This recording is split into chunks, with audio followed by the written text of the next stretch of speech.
Karachi university نے کہہ دیا کہ جی ہم نے ان کی ڈگری کو منسوخ کر دیا, کوئی LLB کی ڈگری نہیں ہے ان کے پاس, اور پھر یہ انہوں نے اپنی ڈگری منسوخی کو بھی چیلنج کر دیا. اب جو سپریم کورٹ کے کانسٹیٹیوشنل بینچ کا فیصلہ ہے وہ میں آپ کے ساتھ ڈسکس کروں گا, وہ بڑا امپورٹنٹ ہے, اور وہ میں آپ کے سامنے خبر رکھوں گا اور پھر بتاؤں گا کہ کیا جج کی جعلی ڈگری پر وکلاء تحریک چل سکتی ہے. کچھ بے وقوف یہ بات کر رہے ہیں کہ جج کی جعلی ڈگری پر وکلاء تحریک چلائیں گے. چلیں وکلاء تحریک چلانے کا شوق بھی پورا کر لیں, کوئی مسئلہ نہیں. جن کو بڑا شوق ہے وہ جج کی جعلی ڈگری پر وکلاء تحریک چلا کر دیکھ لیں. تو نانی چیتے یاد آئے تو سر پھر میرا نام بدل دیے گا. بہرحال خبر بڑی امپورٹنٹ ہے. سپریم کورٹ آف پاکستان نے جسٹس طارق جہانگیری کو کام سے روکنے کا حکم نامہ معطل کرنے کا عدالتی حکم نامہ جاری کر دیا. جسٹس امین الدین کی سربراہی میں 5 رکنی آئینی بینچ نے سماعت کی. بینچ میں جسٹس جمال مندوخیل, جسٹس محمد علی مظہر, جسٹس حسن اظہر رضوی, جسٹس شاہد بلال بینچ کا حصہ تھے.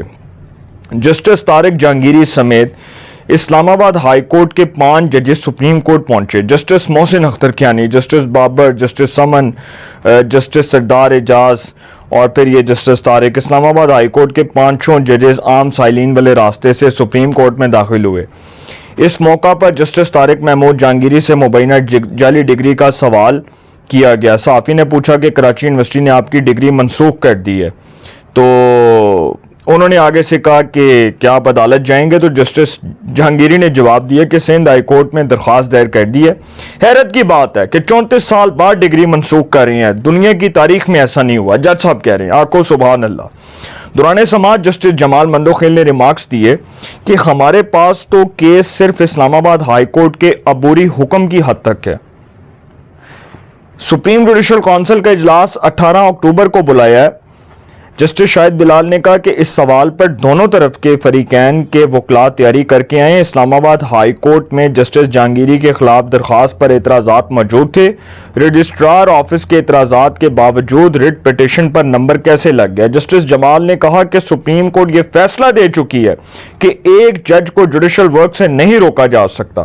جسٹس طارق جہانگیری کے وکیل منیر ملک جو ہے وہ بڑے پرومیننٹ لا ایکسپرٹ, سابق اٹارنی جنرل بھی رہے ہیں اور بڑے مایہ ناز قانون دان ہیں, تو انہوں نے غالباً یہ وکلاء تحریک میں بھی ان کا بڑا کردار تھا, اور افتخار چودھری صاحب کی بھی یہ وکالت کیا کرتے تھے. تو منیر ملک نے موقف اختیار کیا کہ 16 ماہ تک جسٹس جہانگیری کے خلاف اس کیس میں نہ کسی کو حساسیت نظر آئی, نہ ہی کسی نے شدت پر بات کی. اچانک آرڈر دیا گیا جب تک سپریم جوڈیشل کونسل میں شکایت زیر التوا ہے, جج کو کام سے روکا جاتا ہے. ملک اسد علی کیس کی خلاف ورزی کرتے ہوئے جج کو جوڈیشل ورک سے روکا گیا. عبوری حکم کے ذریعے جج کو عدالتی امور سے روکا نہیں جا سکتا.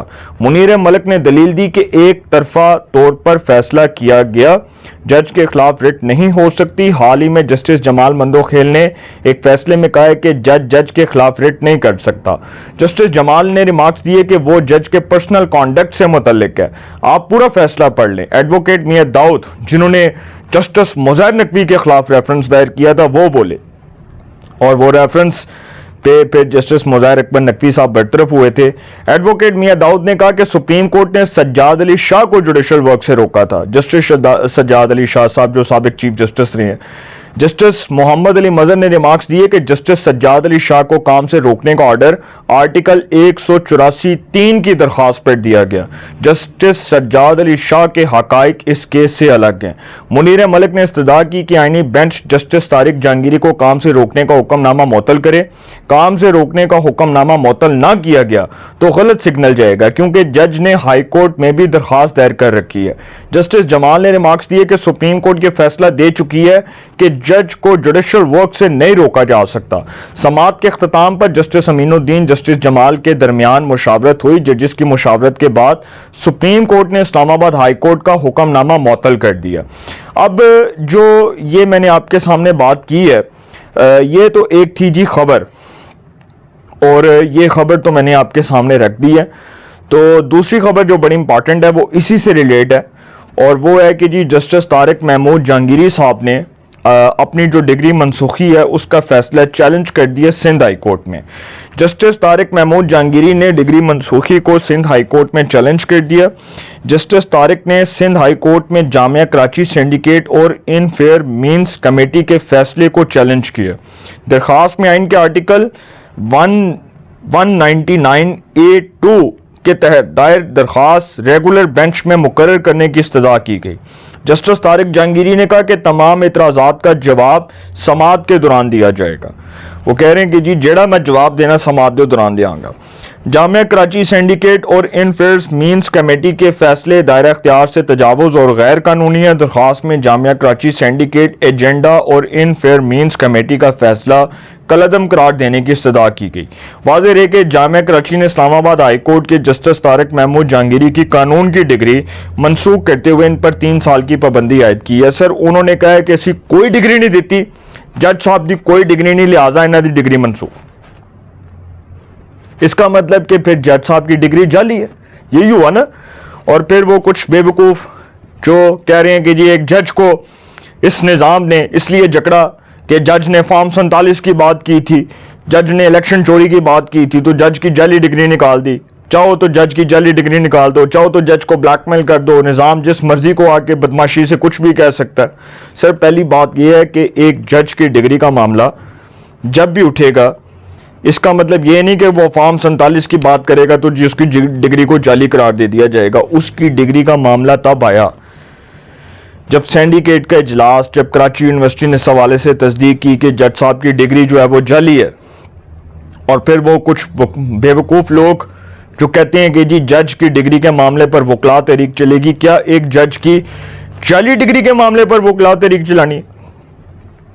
کیا 26ویں آئینی ترمیم کے خلاف چلی وکلا تحریک جو کہتے تھے کہ جی 26ویں آئینی ترمیم کے خلاف وکلا تحریک چلائیں گے؟ وہ وقت گیا جب وکلا تحریکیں چلتی تھیں۔ اب نظام کے اندر جو فیصلے ہیں وہ پارلیمان کے ہاتھ میں۔ اب پارلیمان ایک قانون ساز ادارہ ہے، اسی پارلیمان نے جوڈیشل ریفارمز کی ہیں، اسی پارلیمان نے اپنے دائرہ کار میں رہ کر ان جوڈیشل فارمز کو پایا تکمیل تک پہنچایا۔ آپ کون ہوتے ہیں پارلیمان کے معاملات میں مداخلت کرنے والے؟ یہ وکلا تحریک کی دھمکیاں کسی اور کو دیں جا کر۔ یہ جو لوگ وکلا تحریک کی دھمکیاں دے رہے ہیں، ان دھمکیوں سے کوئی نہیں ڈرے گا۔ جج صاحب کی ڈگری پر فیصلہ آئین اور قانون کے مطابق ہونا ہے، میرٹ پر ہونا ہے، اور اگر کوئی سمجھتا ہے کہ اس کی منشا اور اس کی مرضی سے ہونا ہے تو سر ناٹ ایٹ آل۔ فیصلہ آئین اور قانون کے مطابق ہونا ہے، سپریم جوڈیشل کونسل سے فیصلہ آنا ہے۔ جج صاحب جوڈیشل ورک سے ان کو نہیں روکا گیا، وہ کام کر سکتے ہیں، لہٰذا ڈگری کا معاملہ ایک گمگیر صورتحال اختیار کر گیا ہے جس کا انجام بڑا خوفناک ہوگا۔ سر یہ بات لکھ لیں کہ سپریم جوڈیشل کونسل سے ایک ایسا فیصلہ آئے گا جو عدالتی تاریخ رقم کر دے گا، اور جو لوگ مٹھائیاں کھا رہے ہیں جج صاحب کو بحال کرنے کے فیصلے پر، وہ بعد میں یہی مٹھائیاں جو ہیں ان کو منہ سے نکال دیں گے، کیونکہ سر یہ مٹھائیاں ان کو ہضم نہیں ہوں گی۔ اپنی رائے کا کومنٹس میں ضرور اظہار کیجئے گا۔ انشاءاللہ ایک نئے سیگمنٹ کے ساتھ پہ ملاقات ہوگی۔ آپ اپنا بہت خیال رکھیے گا۔ اللہ نگہبان۔